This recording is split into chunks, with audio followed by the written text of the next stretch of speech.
শব্দহীন এক পৃথিবীতে বসবাস তাদের। না তারা কোনো শব্দ শুনতে পায়, না তারা কোনো শব্দ প্রকাশ করতে পারে। তাদের কণ্ঠ শোনা যায় না, তবুও যেন তারা চিৎকার করে বলছে, আমাদের দেখুন, আমাদের বুঝুন, আমাদের অধিকার দিন।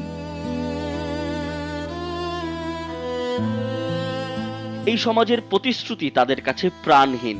সমাজের চোখে তারা হয়তো অসহায়, কিন্তু বাস্তবে তারা জীবন যুদ্ধে লড়াকু সৈনিক।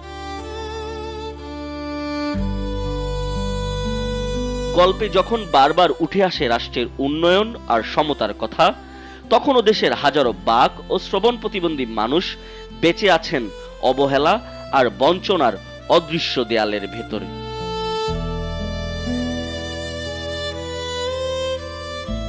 এই শব্দহীন মানুষদের নিয়ে কাজ করা সংগঠন জাতীয় বধির ঐক্য পরিষদের ব্যানারে আসা সদস্যরা তাদের জন্য ফ্রি শিক্ষা, চিকিৎসায় ছাড়, পরিবহনের সুবিধা, চাকরিতে কোঠা, সংসদে প্রতিনিধিত্ব দাবি করেছেন আজ।